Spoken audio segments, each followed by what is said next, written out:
Então, que Deus te abençoe. Que Deus abençoe a sua vida. Amém? Que a graça de Deus seja com cada um de vocês. Em nome do Senhor Jesus.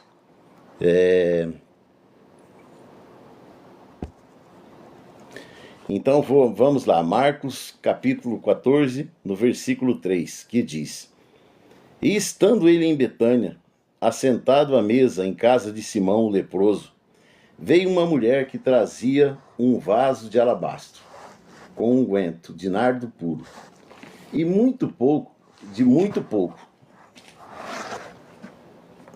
de muito preço. E quebrando o vaso, lhe derramou sobre a cabeça. E alguns houve em si mesmos que se indignaram e disseram: Para que se faz esse desperdício de unguento?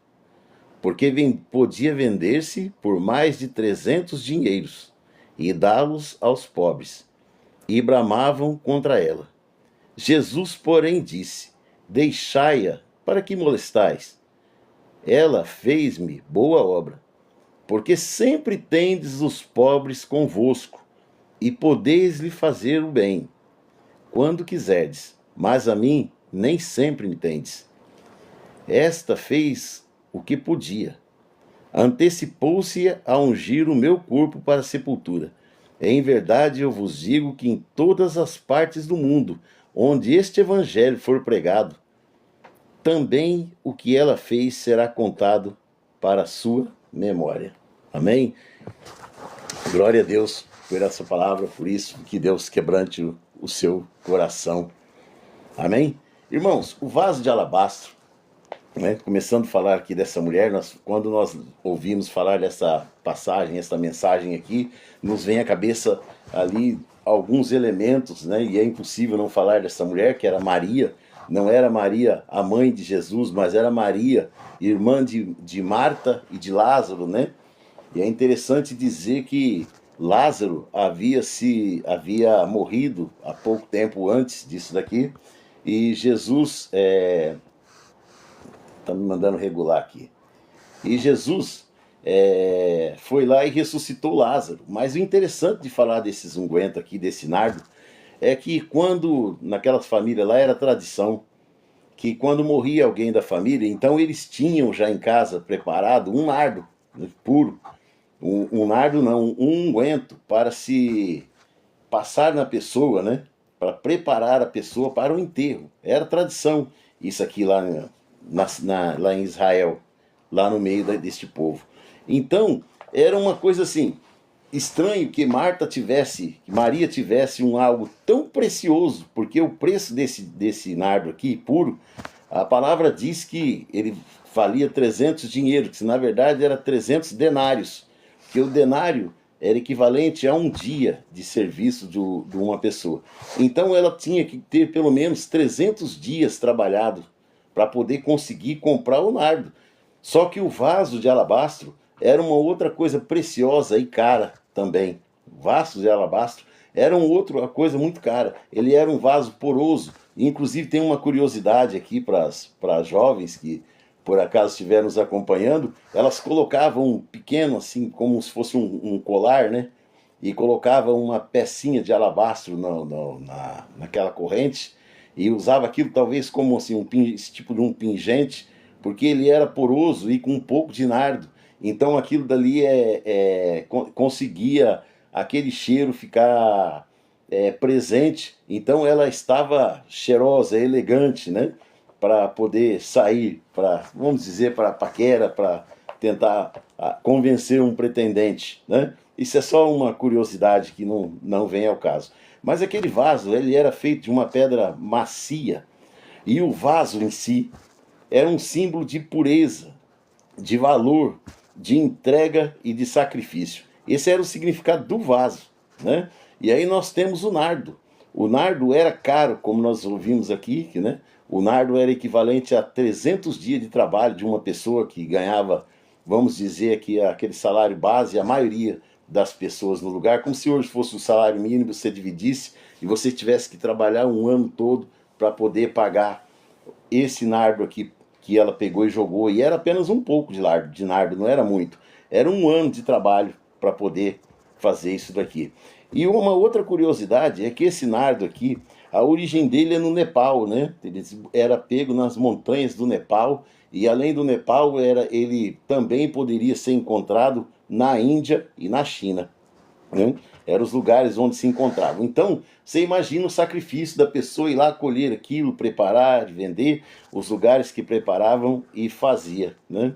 Eu quero dizer que, começar aqui pelo quebrar o vaso. Quebrar o vaso significa uma entrega de tudo o que há de mais precioso para Deus. Irmãos, o que você imagina que é o mais precioso para Deus? Não existe algo mais precioso para Deus do que a sua vida. A sua vida é algo que há de mais precioso por Deus. Deus te deu a vida, mas Deus te deu o livre-arbítrio de aceitar se quer isso daí ou não, se você aceita o sacrifício que Jesus fez por você ou não. Então não tem assim uma coisa que você pode falar que você vai dar para Deus que seja precioso.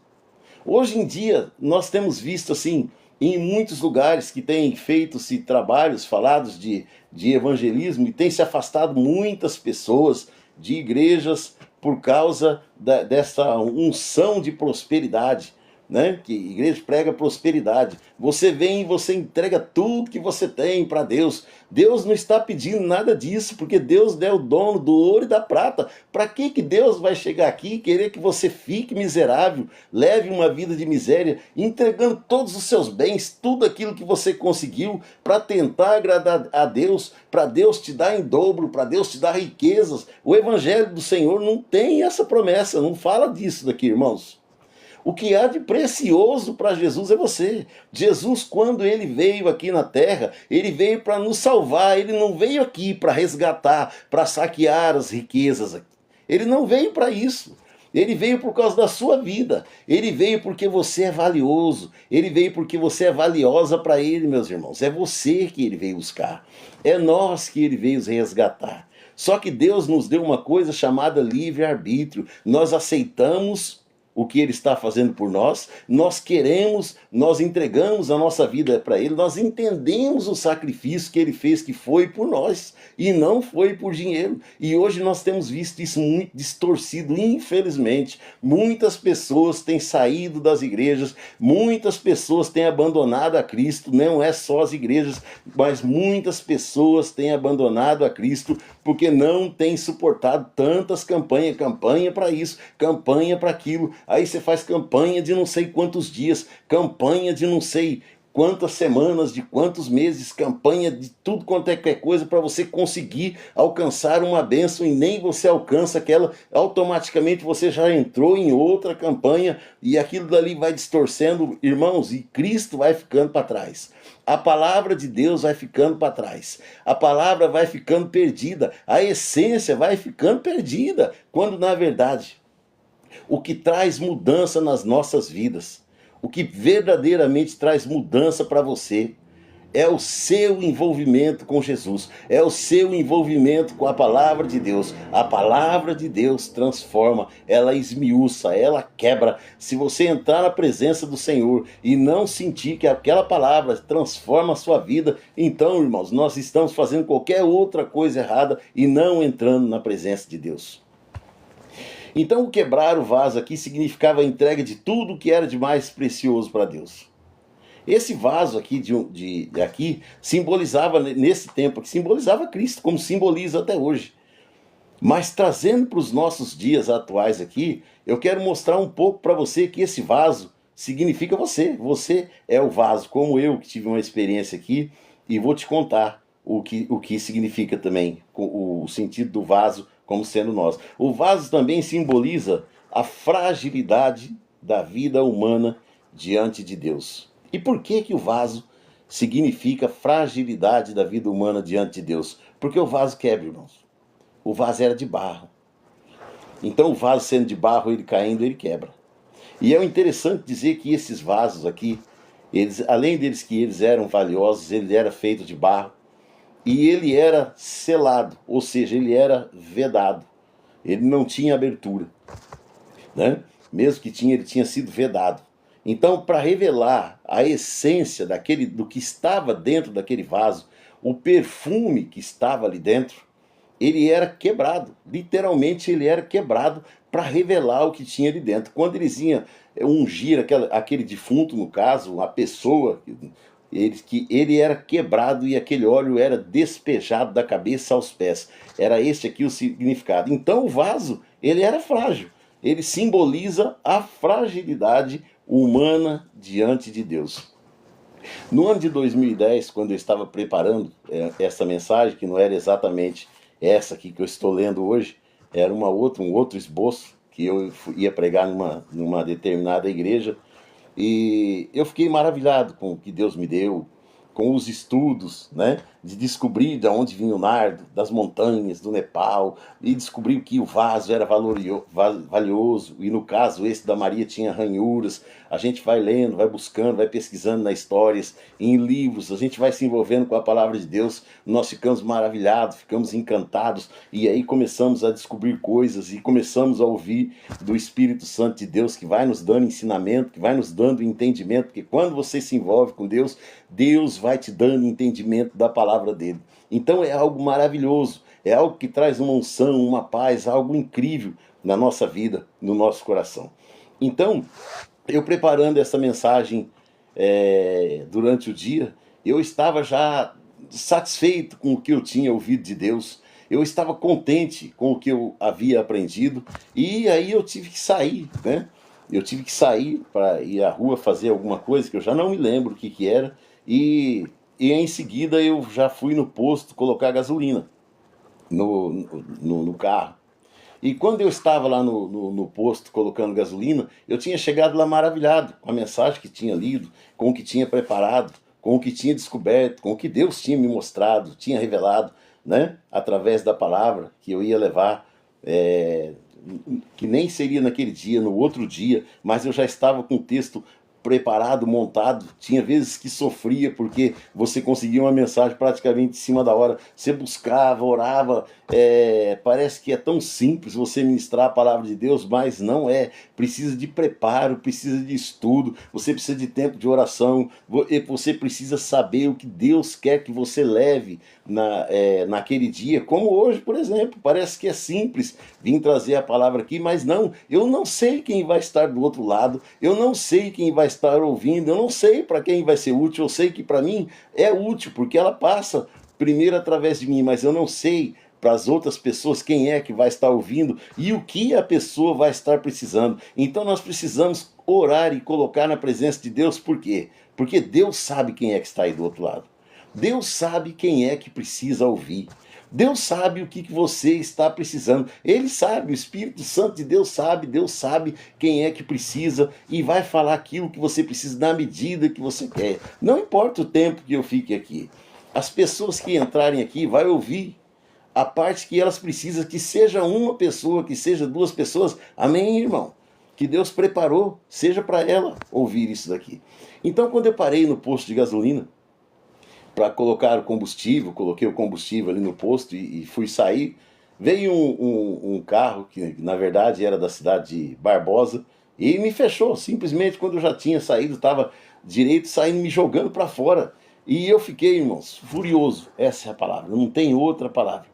Eu me senti assim, uma fúria tomar conta de mim, e aí peguei e coloquei a mão para fora, ergui, reclamei, porque assim, eu tinha entrado num período naquele tempo que quando eu saía na rua, eu era o dono da razão.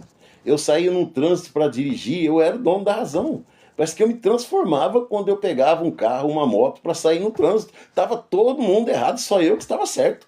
E ali era como se eu tivesse o direito de reclamar, de esbravejar, de xingar, até de xingar, não vou dizer xingar, porque a gente não costumava xingar palavrão desde criança, nunca fui acostumado, mas se você está esbravejando, pondo a mão para fora, falando dos outros, então, de uma certa forma, você está xingando. Eu estava saindo de uma unção, de estar preparando a palavra de Deus, peguei o carro, saí na rua, para um trânsito, e ali parece que eu já estava transformado, estava nervoso, irritado, brigando com quem estava. Todo mundo que passava perto, na frente, atrás, parece que estava todo mundo errado. Eu tinha entrado numa fase assim, o trânsito. E o trânsito hoje, irmãos, infelizmente está desta maneira. Muitas pessoas morrendo no trânsito, muitas pessoas com ignorância por qualquer coisa. Em vez de dar glória a Deus, porque passou, não bateu, não aconteceu nada, não. Descem. E descem preparados para ir lá enfrentar quem nem sabe que está enfrentando, desce de um carro para ir brigar com uma outra pessoa num outro carro, não sabe o que espera, não sabe quem está lá no outro carro, não sabe o que aquela pessoa está passando, o nervosismo, o que aquela pessoa passou naquele dia, não tem a menor noção e de repente só está esperando chegar alguém ali para estourar aquele estopim, estourar uma guerra e ali morre o que estava certo, morre o que estava errado, ou então saem, brigam e ficam feridos. E olha só quantas pessoas são destruídas. Quando acontece isso com duas pessoas de cabeça quente no trânsito, não foi só aqueles dois lá prejudicados, mas o restante da família dos dois. E várias outras, que sabe-se lá quantas pessoas representante de cada família tem dentro de cada carro. Eu posso estar com o meu carro e cada pessoa de uma família diferente. Olha o que pode causar uma história dessa no trânsito. Você consegue imaginar? E assim foi eu. Quando eu me senti desaforado por aquela pessoa que passou, eu saí com o carro e saí em direção a ir atrás daquele homem que entrou na rodovia e eu entrei atrás. Só que quando chegou num certo ponto que eu estava andando, eu pensei, meu Deus, misericórdia, o que eu estou fazendo, Senhor? Misericórdia. Me senti envergonhado, diminuí a velocidade e aquela pessoa foi embora e eu voltei para casa. Quando eu cheguei em casa, entrei no quarto, estava lá os meus livros, estava lá a Bíblia ainda aberta, porque eu queria estudar mais, queria preparar mais, queria ouvir mais. E estava lá o meu esboço e eu pensando, misericórdia, Jesus, como que eu vou pregar agora? O que eu vou fazer agora diante de uma barbaridade dessa que eu fui capaz de cometer por uma ignorância no trânsito. Irmãos, e não é só no trânsito que essas coisas acontecem. É interessante dizer isso aqui, que aquele dia eu senti uma coisa muito interessante. A mulher, quando ela chegou lá e quebrou aquele vaso revelou-se que dentro dele havia aquele nardo puro, de um cheiro precioso, fantástico, maravilhoso. E aquele vaso quebrado simboliza Cristo, porque Cristo foi quebrado.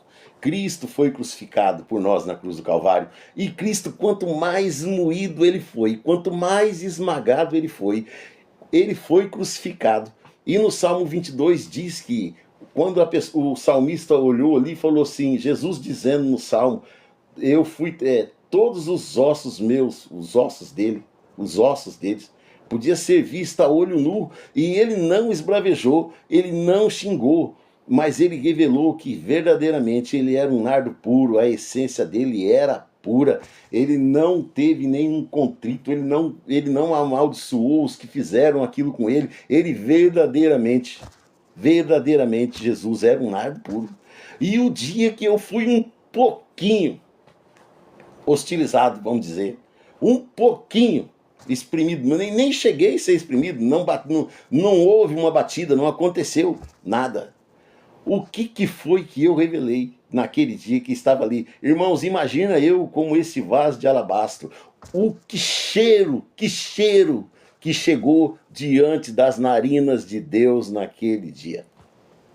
Quando você é exprimido, você sendo um vaso de alabastro, o que está dentro de você, irmão?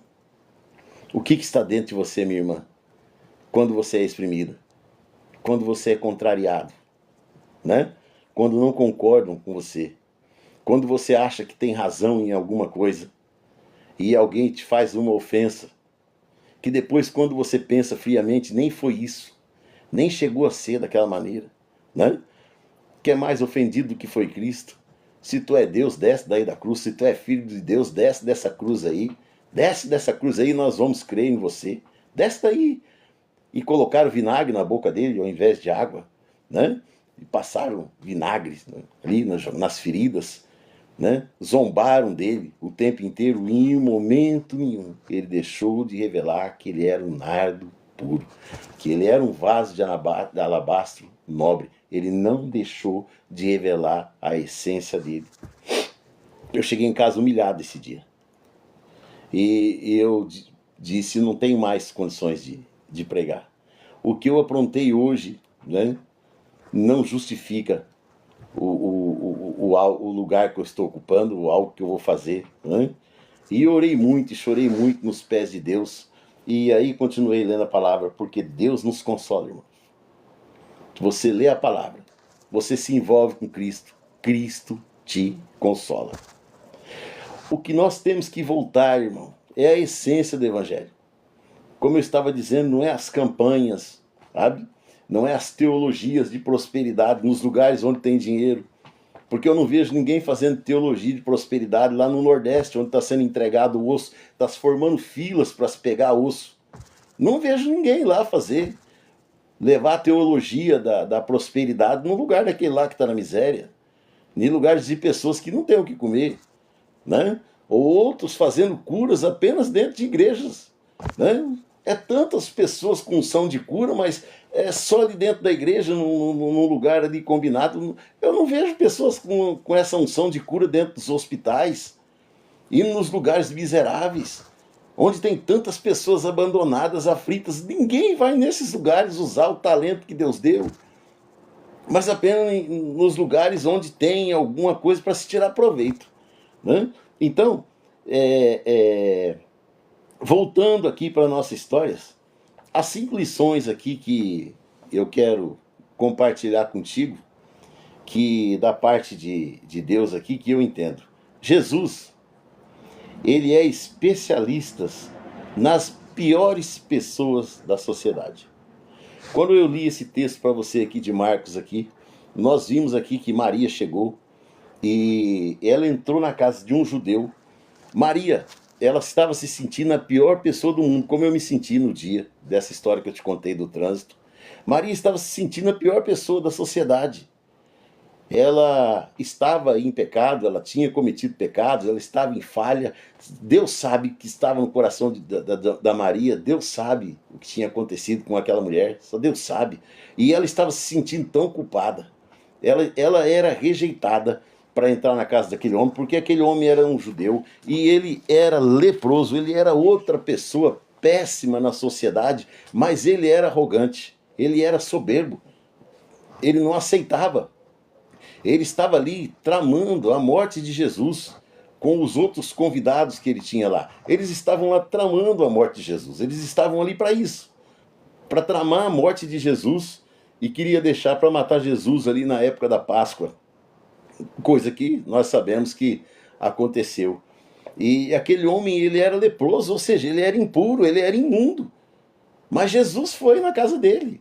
E quando chegou lá, não foi dado lugar de honra para Jesus. Porque quando uma pessoa chegava lá e Jesus vinha e andando com as sandálias naquele tempo não tinha asfalto, eram empoeiradas. E existia muitos cavalos e bois nas ruas que andavam ali, então aquilo ali tinha fezes. E as pessoas, quando entravam na casa de um judeu, antes tinha o lavador de pé na porta, tinha os escravos daquela casa lá, aquelas pessoas que eram chamadas de inúteis, desprezíveis, que não serviam para nada, elas eram colocadas ali na porta da casa, ali quando entrava, para poder lavar os pés dos convidados. Os convidados não entravam sem os pés serem lavados. Então, aquelas pessoas que eram consideradas insignificantes por aquele homem, que cá entre nós era um homem impuro, era considerado imundo diante da sociedade, mas era na casa dele, e ele era um homem orgulhoso. E ele disse para que não se lavasse os pés de Jesus, não se lavasse os pés de Jesus, não deu lugar de honra para ele. E quando Jesus chegou, era tradição entre eles dar o ósculo santo, que era o beijo na face. Também não aconteceu isso daí. E aí aquela mulher que estava se sentindo numa situação péssima, a Maria, quando há uma diferença entre ela e nós muito grande. Porque naquele tempo, Jesus só podia ser adorado pessoalmente. E para ser adorado tinha que estar onde ele estava. Jesus estava vivo, ele estava em vida. Né? Jesus era um ser humano. Ele estava como um ser humano. Então, ele não tinha como você adorar ele, como você pode adorar agora. Porque ele está junto com você e você pode adorar. Mas Maria só podia adorar ele na presença dele. E ela não era aceita naquela casa. E o que a Maria fez? Ela invadiu a casa daquele homem, coisa que não era fácil. Porque ali existia pessoas para impedir que pessoas indesejadas, inconvenientes entrassem. E a Maria entrou lá. E ela pegou e chegou na presença do Senhor.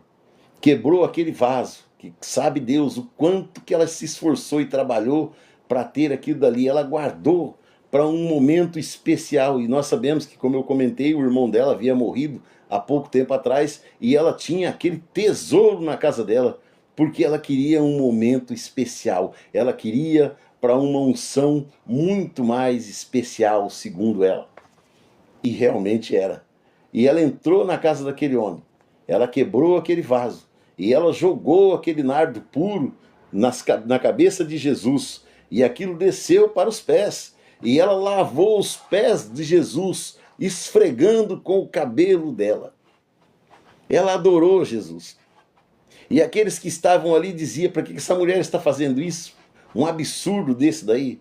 Gastando, jogando uma fortuna fora. Sendo que poderia dar e vender e dar comida aos pobres, coisa que eles também poderiam fazer, mas não fazia.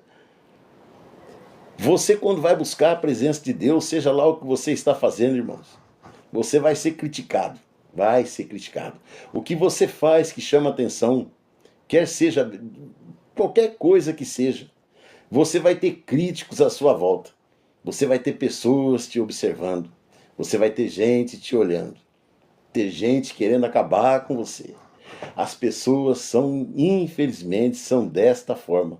Por isso, meus amados, não tenha cisma, não tenha dúvida. Aquilo que Deus põe no seu coração, faça. Aquilo que é para você fazer, vai. Sabe? Procura ter segredos entre você e Deus. Sabe? Entre você e seu esposo, sua esposa, na sua casa. Porque a maioria das quando você tem alguma coisa de benefício ali, as pessoas vão estar sondando, porque elas querem tirar proveito daquilo. Ou simplesmente te desencorajar de fazer o que você tem que fazer. A Maria não chegou lá e falou para alguém: olha, Jesus vai, eu estou vendo que Jesus entrou ali. Será que eu devo ir lá? No texto não conta isso. Simplesmente diz que ela chegou lá e invadiu aquela casa. O que poderia acontecer com ela? Hã? Ela poderia apanhar, ser expulsa, ser morta, né? Ser jogada para fora e não conseguir entrar, mas ela chegou de supetão e foi na presença do Senhor para adorar. Hoje você não precisa disso, porque Jesus já foi crucificado, morreu, mas ressuscitou. E Ele está junto conosco aqui, Ele está com você aí agora, nesta hora aí agora. Não importa o que você está passando. Quando nós nos envolvemos com a palavra de Deus nos transforma, ela mostra quem nós somos. O dia que eu preparei essa mensagem, no ano de 2010, aí eu saí para ir pôr gasolina, eu estava envolvido com a palavra de Deus quando eu saí de casa, e quando eu retornei para ela. Aquilo me mostrou para Deus, mostrou para mim mesmo quem eu era diante de Deus, quem eu era diante para mim mesmo, quem eu era. Aquela palavra mostrou quem eu era para mim mesmo. Essa palavra mostrou quem eu era para mim mesmo, que vaso eu era, que essência eu tinha, que podridão que estava dentro de mim. Eu chorei envergonhado diante do Senhor, colocando para Ele o absurdo que eu tinha cometido. Mas é isso, Jesus é especialista nas piores pessoas. Não interessa qual é a pessoa, ele não tem preconceito. Um assassino, se chega diante dele, ou ele chega diante da pessoa, né? Uma pessoa que se envolve com a palavra de Deus, a palavra de Deus tem que te mostrar quem você é de verdade, amados. A palavra de Deus tem que te mostrar quem você é de verdade. E você tem que ser transformado pela palavra de Deus. Não adianta você sair e ouvir, entrar num ouvido e sair no outro. Você tem que ter envolvimento, você tem que ter busca, você tem que buscar ali e falar com o Senhor: Senhor, o que isso aqui quer dizer? Me mostra aqui, Ele vai te mostrar. Eu espero que Ele não te ponha no trânsito ou numa situação de dificuldade, para você entender que a palavra dele está mostrando quem você é. E aí vai te mudar, vai te transformar. Eu nunca saí mais do trânsito da mesma maneira. Eu não saí mais arrumando confusão no trânsito, nem quando bateram em mim agora, esses tempos agora, que chegaram lá e com o carro parado, me enfiaram uma moto lá que quase me arrebentou a lateral inteira do carro ali. Não arrumei confusão. Entreguei nas mãos do Senhor. Graças a Deus pude arrumar o carro.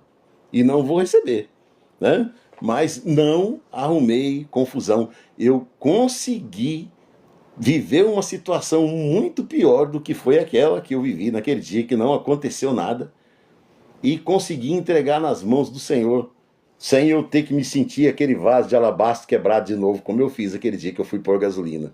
Se envolva com a palavra de Deus. Ela vai mostrar quem você é de verdade. E não é para te humilhar não, meus amados. É para transformar a tua vida. Porque a palavra de Deus transforma a tua vida. Homem nenhum pode mudar a sua vida. Homem nenhum. Por maior que autoridade que seja, quer quem que seja, irmãos, não pode mudar a sua vida. O único que tem poder para mudar e transformar a sua vida, primeiro, é você querer. Né? Porque Jesus não faz nada que você não queira. Deus não vai fazer nada que você não aceite, porque Ele te deu o livre-arbítrio. Ele pode te mostrar e você falar, isso não é nada disso. Você tem todo o direito de falar e de não aceitar. Então Jesus, ele é especialista nas piores pessoas da sociedade. A Maria estava se sentindo a pior pessoa da sociedade. E o que ele disse para aquele povo que criticou? Deixa ela. Ela me fez algo de bom. Os pobres vocês têm sempre, vão ter a vida inteira eles do lado de vocês. Alimente eles. Já eu, nem sempre vocês vão me ter. Hoje nós podemos ter Jesus todos os dias. E nós podemos dizer verdadeiramente que nós temos convivido com Jesus todos os dias.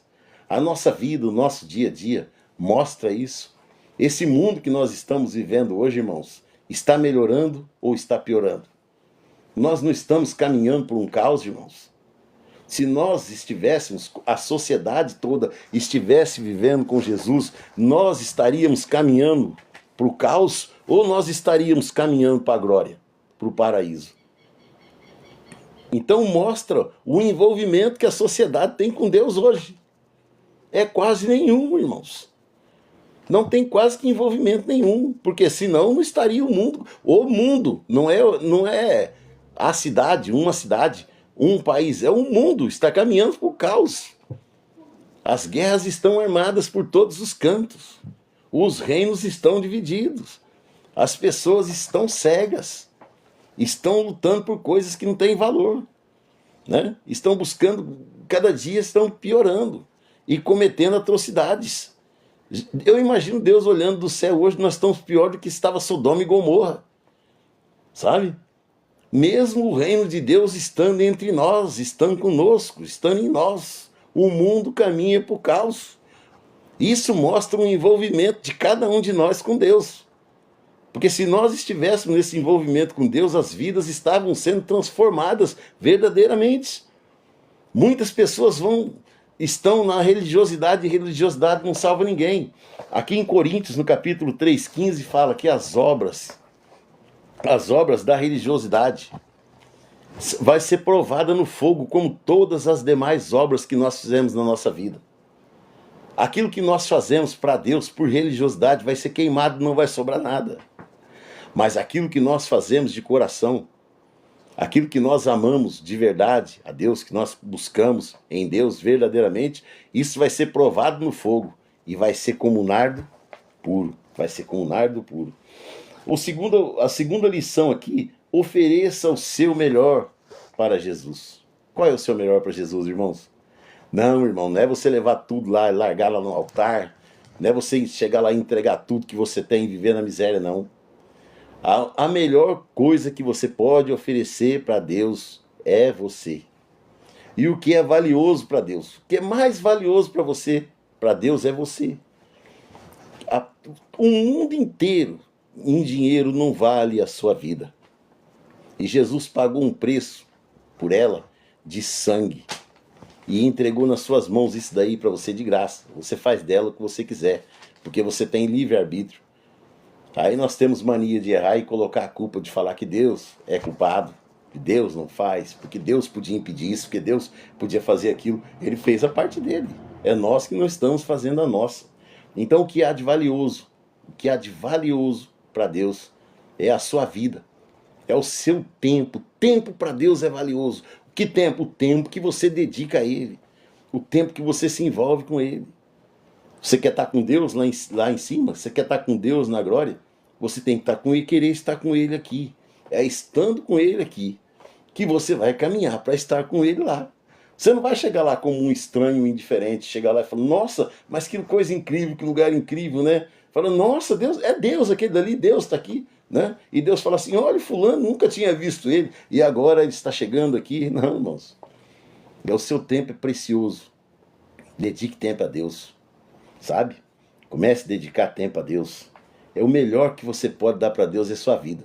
Não é você pegar tudo que você tem aí, passar lá no vale disso, fogueira de não sei o que, nada disso daí não. Para Deus o que vale é a sua vida. Ele veio buscar você, a sua vida. Ele veio pagar um preço alto pela sua vida. Amém? Nesse ponto aqui.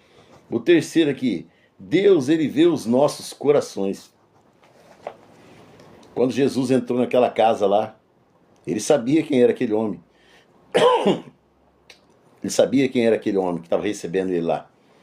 E sabia que não era porque ele tinha uma enfermidade que ele era imundo, não, mas era o coração dele, sabe? Era o coração dele. O coração dele era imundo. E eles estavam tramando a morte de Jesus, sabe? Ele não deu lugar de honra para o Senhor, não lavou os pés, não deu ósculo, tratou ele como um qualquer, simplesmente colocou ele lá, entrou ali mais um, sabe? Então era assim que aquele homem era, soberbo, além do que estava, colocando roupas do pé às cabeças, se cobrindo, para não mostrar as feridas, para não mostrar como ele era verdadeiramente. Mas Jesus já sabia, já conhecia o coração dele e sabia o que ele tinha. A Maria se sentiu a pior pessoa do mundo, para ela morrer, tanto faz, né? Ela estava numa situação de uma amargura tão grande que ela entrou correndo naquela casa, ela invadiu e entrou na presença do Senhor e se dobrou ali e adorou a Jesus.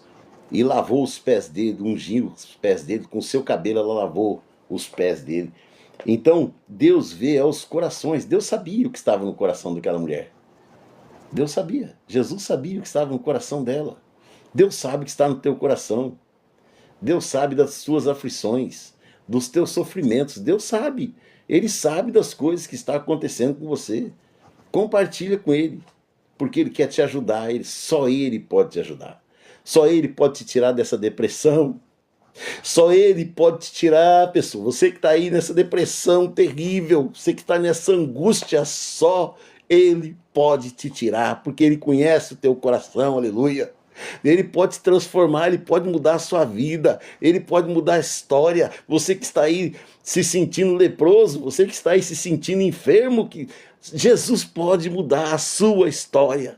Ele pode trazer paz do seu coração. Não importa qual é a situação que você permanecer, importa que Ele pode mudar a sua história, Ele pode mudar a sua vida, Ele pode tratar a sua mente, Ele pode tratar o seu coração, Ele pode tratar o seu corpo. Jesus pode mudar a sua história. Creia nisso, se envolva com Deus, se envolva com a palavra de Deus, creia no Senhor. Você pode fazer isso.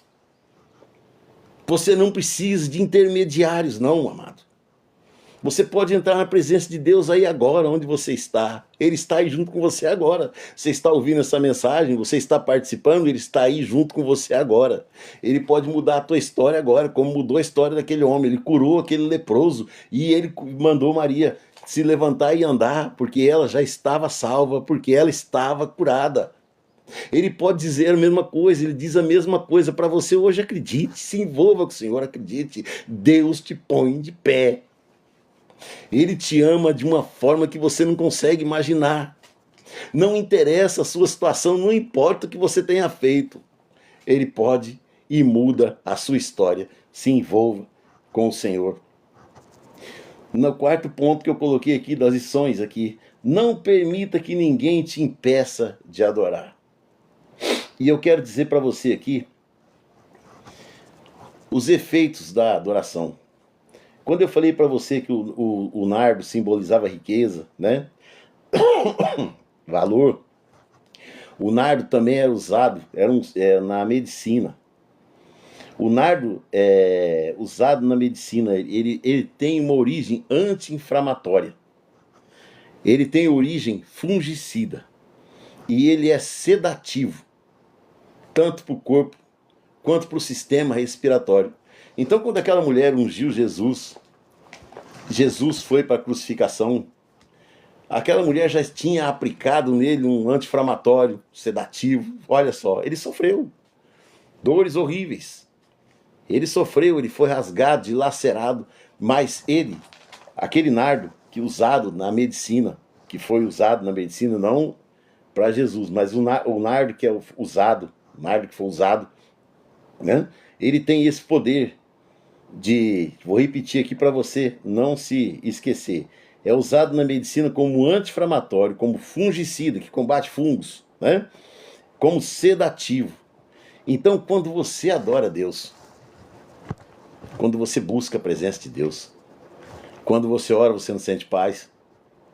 Quando você busca a presença de Deus, você não sente aquela unção, você não sente aquela alegria no seu coração. Quando você está se sentindo pesado e busca a presença de Deus, você não se sente leve. Já aconteceu isso com você? Se não aconteceu, você experimente. Faça esse teste, faça essa experiência. Se ajoelhe, ou do jeito que você estiver em pé, da maneira que você estiver, irmãos. Busque a palavra de Deus. Fale com Jesus. Não era coisas repetitivas, não. Se você precisa de cura, você conversa com ele, como você está conversando com outra pessoa, falando, Senhor, olha só, eu estou com isso aqui, olha só, eu tenho essa ferida, eu tenho não sei o que e tal. Converse com Jesus e você vai ver o que você vai se sentir. Quando você está falando com o Senhor, você está orando e você está adorando a Deus. E quando você adora a Deus, estas coisas vêm sobre a tua vida. O anti-inflamatório. O anti-inflamatório tira o quê? O anti-inflamatório tira a dor, amados. O anti-inflamatório serve para tirar a dor. Anti-inflamatórios são os diclofenaco da vida, os ibuprofeno, os nimesulida, as dipirona, que ultimamente já até é considerado quase que como é um antitérmico, mas também já é considerado um anti-inflamatório. Então, a sua dor é aliviada quando você tem experiências com o Senhor.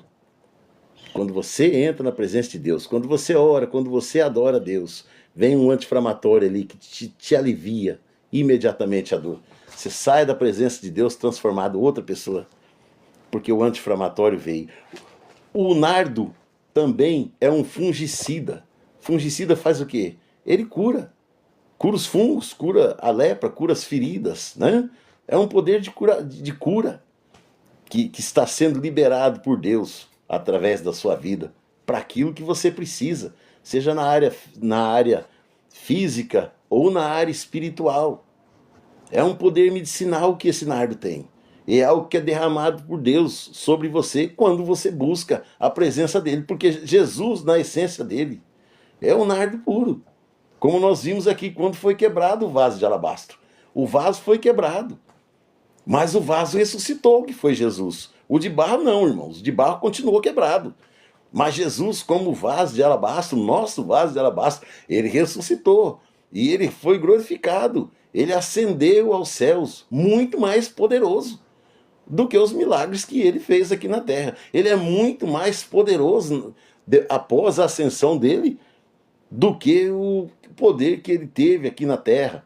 Dos milagres que ele fez aqui na terra, muito mais poderoso. Então, quando você entra na presença de Deus, ele pode te curar, tanto físico quanto espiritual. O nardo é um sedativo, é usado como sedativo, o nardo, né? E quando você está aflito ali, está angustiado, quando você precisa de algo mais forte do que um anti-inflamatório, Deus pode te dar esse sedativo que você está precisando.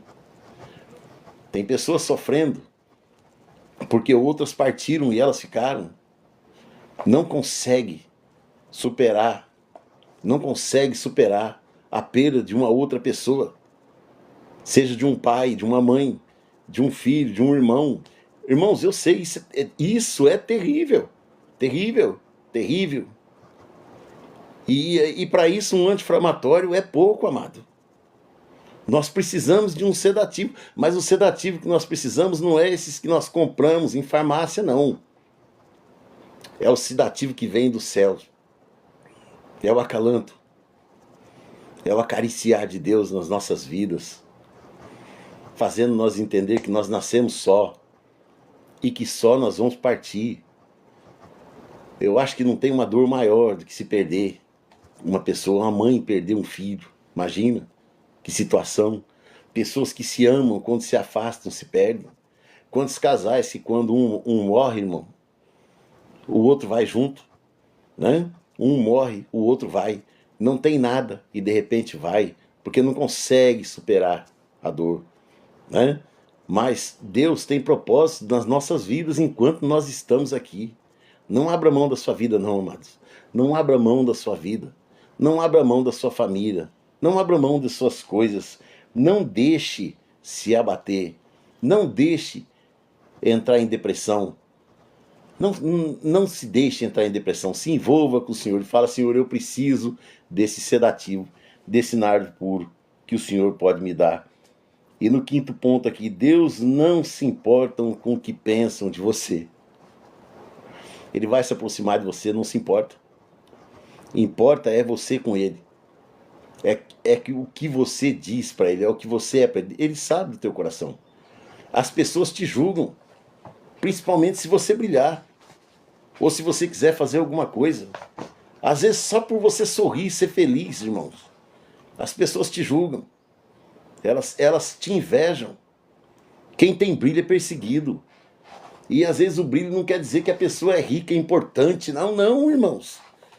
Tem pessoas que elas brilham por si só. Elas são luz no mundo, elas têm luz própria.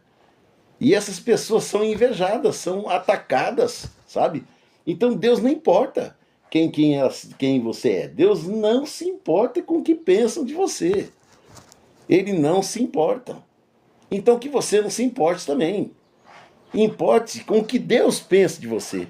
Se importa em estar na presença dele e deixar ele transformar a sua vida. Se importa em estar na presença dele e querer ser como ele é. E deixe os outros que te envolvam, que te invejem. E diz sangue de Jesus que te cubra e te purifique. Sabe? Busque a presença de Deus. Se envolva com o Senhor. Se envolva com Deus. Se envolva com ele. E você vai ver a diferença. Eu já falei aqui que não adianta você fazer nada para Deus como uma religiosidade. Ou você fazer alguma coisa para você querer holofote. Se você sabe que tem uma pessoa passando necessidade, aí você vai lá, chama todo mundo, tira foto, leva lá, compra as coisas, faz um estardalhaço, vai entregar para a pessoa, tira fotos para aparecer. Olha, fulano fez. Isso para Deus não vale nada, amados. Isso ele joga no fogo e ele queima e vê o resultado. Essas coisas são queimadas. Mas quando você vai lá, em secreto, e faz e ajuda aquela pessoa e não expõe, isso para Deus é um nardo puro. Pode jogar no fogo que quanto mais queimar, mais vai brilhar. Quanto mais queimar, mais importante vai ser. Quanto mais queimar, mais valorizado é. É assim que Deus quer as coisas, irmãos. Você não precisa estar fazendo as coisas para uma pessoa e estar aqui querendo ter glória aqui. Porque se você tiver glória aqui, sua glória está perdida, né? Seja bom com você mesmo, seja bom com os outros. Tenha uma comunhão verdadeira com Deus. E aqui, para mim concluir aqui essa história aqui, eu quero dizer que a verdadeira adoração é como um nardo puro. A verdadeira adoração para Deus é como um nardo puro. É uma essência que não pode ser queimada, não pode ser apagada. É algo valioso. É algo muito valioso. E isso vai ser benefício para você. Essa experiência que eu vivi com Deus naquele dia.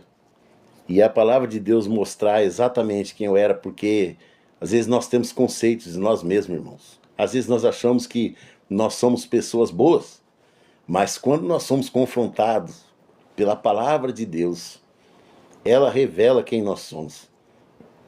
Ela mostra verdadeiramente quem nós somos e o quanto nós temos que mudar. Eu quero pedir que você ore, irmãos. Ore por esse país, ore por esse mundo, que o mundo está caminhando por uma situação muito difícil, por caos, mas aqueles que estão no Senhor estão guardados. E nós temos que levar, sim, a mensagem de Deus para que outras pessoas se despertem, para que elas também possam ter aquilo que você tem, para que elas possam buscar e conhecer ao Senhor como nós estamos passando a conhecer quando nós nos envolvemos com a palavra dele. Eu não sou melhor do que ninguém. Aliás, eu sou péssimo, posso ser péssimo, mas eu conheço Deus. Eu conheço a palavra do Senhor. E essa palavra tenho buscado aplicar na minha vida a cada dia. É fácil, irmãos? Não é não. Mudar as nossas vidas não é fácil. Mudança é difícil. Você mudar de casa, imagina a dificuldade que é você mudar de casa. Você mudar de vida é tão difícil quanto, irmãos. Mas quando você muda de uma casa, muita coisa é jogada fora, muito caco é jogado fora. Nossa, quantas papeladas que você tem ali que está guardada, acumulada, é jogada fora. Mudança de vida é desse jeito. As mudanças de conceitos têm que ser jogadas, muitos conceitos que nós temos têm que ser jogados fora. Muita coisa que nós achamos, quem acha não, né, é porque está perdido. Né? Muitas coisas que nós pensamos têm que ser mudadas, de acordo com o que a palavra de Deus nos mostra. Mas nós só vamos conseguir quando nós resolvemos mudar de vida. E quando que nós vamos mudar? Quanto mais nós nos envolvermos com o Senhor, mais transformados nós seremos. Mais parecidos com o que Ele é, nós vamos ser. É assim que tem que ser. É isso que nós temos que querer, é isso que nós temos que buscar. Não vai importar o que aconteça aí fora. Vai importar é a segurança que eu tenho no Senhor. Vai importar eu fazer com que Ele me conheça. Eu tenho que fazer com que Ele me conheça. Quem Ele é, eu sei. Quem Ele é, nós sabemos. Mas quem nós somos? Jesus sabe quem nós somos? Jesus sabe quem você é? Pense nisso, amado. E continue buscando a presença do Senhor. Pai, em nome do Senhor Jesus, eu te louvo, te agradeço, meu Pai, por esta mensagem. Te agradeço, Senhor, e te peço perdão pelas minhas falhas, até não entregar ela, Senhor, não ter conseguido passar como o Senhor gostaria. Mas, Pai, entre agora, Senhor. Entre em cada lar agora, em cada vida, Senhor, que ouviu. Em cada um que vai ouvir, Senhor, ainda esta mensagem. Que o Senhor tome nas tuas mãos, que o Senhor os abençoe. Que o Senhor supra as necessidades, Pai, de cada um deles. Supra, Senhor, as necessidades espirituais, supra o pão de cada dia. Seja com cada um, meu Deus. Cure aquele que está enfermo, meu Deus. Cure aquele, Senhor, que está angustiado. Cure aquele que está depressivo. Aquele que está chorando, meu Pai, angustiado. Quantas pessoas angustiadas, quantas pessoas oprimidas. Pai, quebra as correntes, quebra os cativeiros, Senhor. Quebra as prisões, Senhor. Liberte, meu Deus, estas vidas que estão aprisionadas. Quebra, Senhor, a escravidão espiritual. Abra os olhos daqueles que estão cegos. Derrube as escamas, Senhor, pelo chão, meu Deus. Vai fazendo, Senhor, a tua obra na vida de cada um, meu Pai. Em nome do Senhor Jesus, entra com o teu bálsamo, com o teu nardo puro na vida de cada um agora. Que eles possam testemunhar, Senhor, o que o Senhor fez na vida deles através da tua ministração, da tua palavra, Senhor, porque a palavra é tua e não minha. Que o Senhor seja com eles hoje, agora e sempre. Em nome do Senhor Jesus. Mais uma hora. Que Deus te abençoe. Em nome de Jesus. Amém.